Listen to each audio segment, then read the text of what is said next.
জয় গীতা।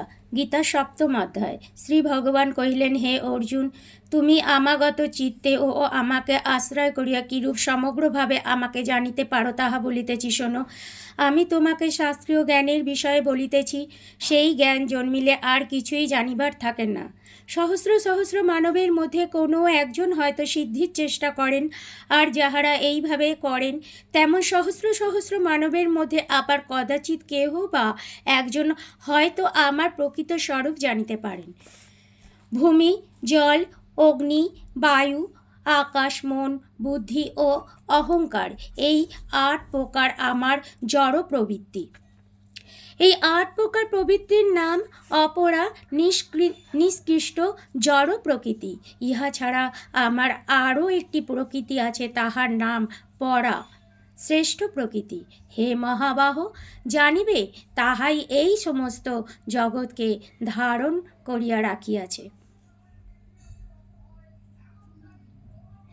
এই পরা ও অপরা প্রকৃতি হইতেই সমগ্র প্রাণীর সৃষ্টি হইয়াছে। আমি সমগ্র বিশ্বের সৃষ্টি ও প্রলয়কারী।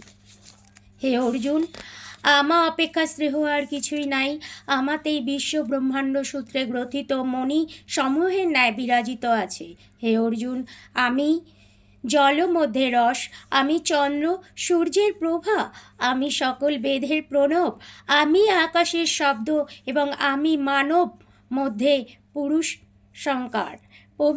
পৃথিবীর পবিত্র গন্ধ ও সূর্যের তেজ আমি, সর্বভূতে জীবন এবং তপস্বীগণের তপস্যা আমি। হে অর্জুন, আমাকে সর্বভূতের বীজ বলিয়া জানিবে। বুদ্ধিমানের বুদ্ধি এবং তেজস্বী তেজ আমি। বলবানদের কাম রাগ বিবর্জিত বল আমি। হে অর্জুন, সর্বভূতে ধর্মের অবিরোধী কাম আমি।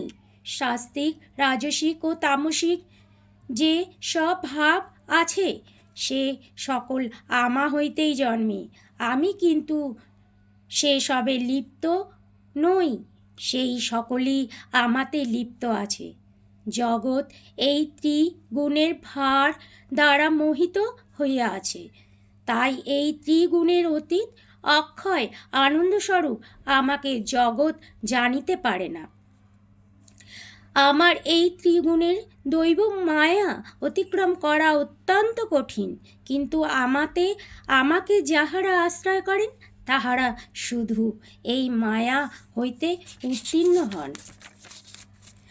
যাহারা সুকৃতি ও বিবেকহীন সেই সব নরা ধামরা আমায় পায় না, কারণ মায়া তাহাদিগকে জ্ঞান লোভ করিয়া অসুরের ন্যায় কাজ করায়। হে অর্জুন, আর্তু, জিজ্ঞাসু, অর্থার্থী ও জ্ঞানী, এই ৪ প্রকার পুণ্যাত্মা ব্যক্তি আমাকে ভজনা করেন।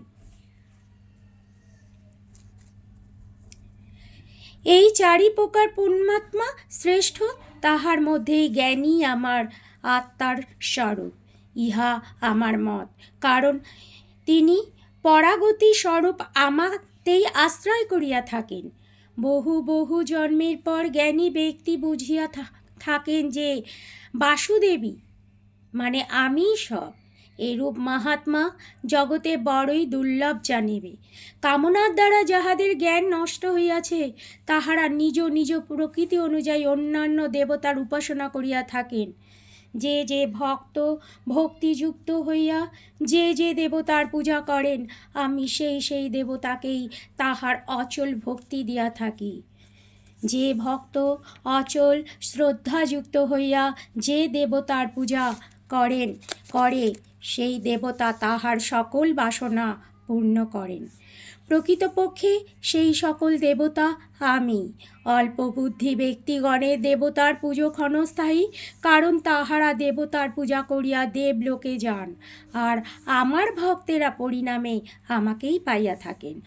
অল্প বুদ্ধি ব্যক্তিগণ আমার পরম ভাব না জানিয়া অব্যক্তরূপে আমি ব্যক্তি, অর্থাৎ তাহারা ভাবে আমি যে মনুষ্য, মৎস্য, কূর্ম ইত্যাদি রূপে জন্ম লইয়া থাকি, এরূপ বিবেচনা করে।